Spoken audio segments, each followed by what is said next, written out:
30 pounds, 270 pounds.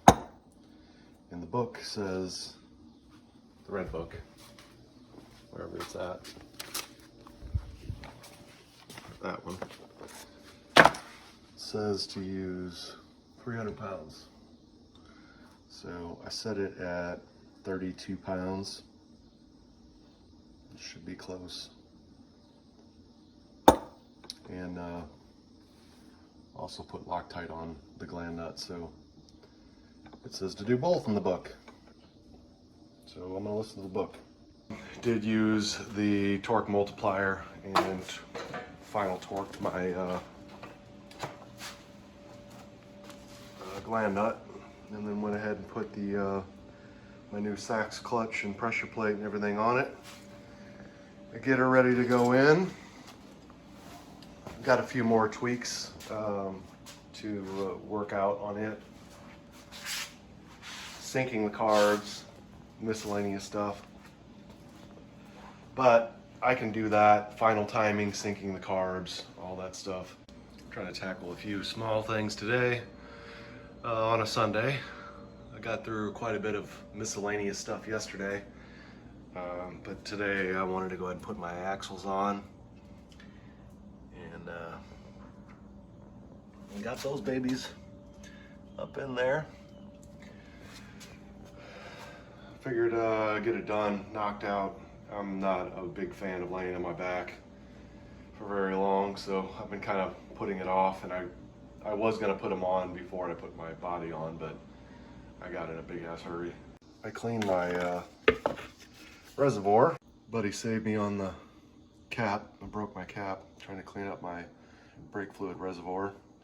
And then he had some of the original blue line that I had to cut because it's crusty off of the old ones.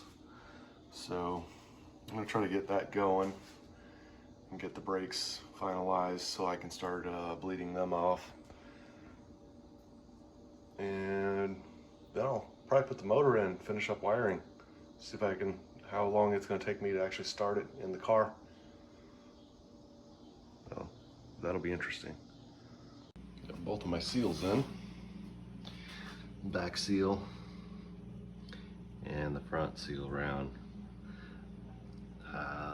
Not real happy with this seal. It's a Brazilian MP and it really doesn't sit exactly right. I mean, it'll pull down and it'll seal, I'm sure, but its form is not great. Buy the Wolfsburg West one if you're doing this.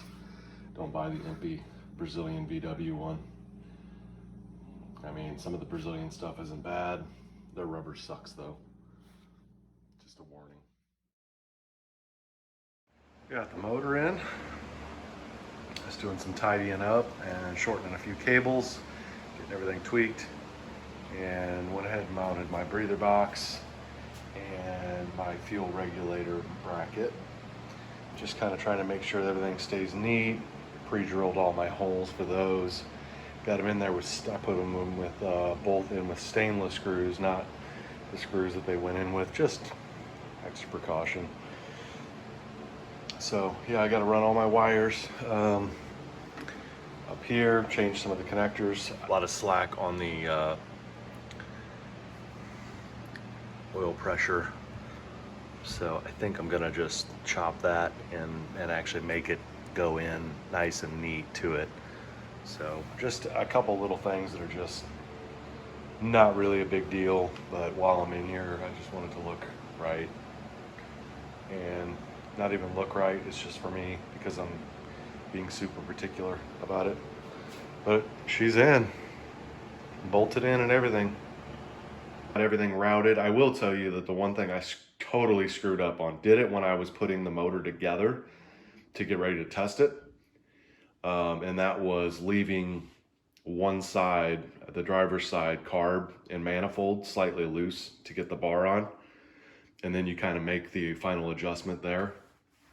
It actually tells you in the manual or in the little instructions to do that. And the YouTube video from MP that, you know, that's what these are. These are the MP34s.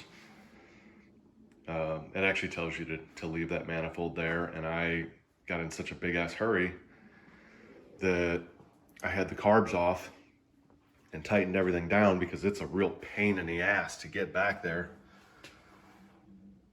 It's a pain in the butt to even get to the spark plug to put it in there. I mean, it's tight. I can't imagine you guys that do the 40s and all that. That's, wow. Either I need some additional sockets and wrenches and things, or it's just tight in general. But yeah, I ran all my fuel lines and everything. So I've got this fuel line is the exit that goes to the carbs. And then this one is the one that will go to the in on the fuel regulator. So I've got them both, you know, sitting here. Once I get the fuel pressure regulator in, those will be hooked up, and then it's pretty much just a matter of getting that positive wire from to the starter. I got to put the starter in. I purposely left the starter out because I still have to do some brake work, and I don't, it's going to be pretty dangerous if I can actually start it up, and I don't want to do that until I know I can actually stop the damn thing. So just a quick little update, but that's where I'm at.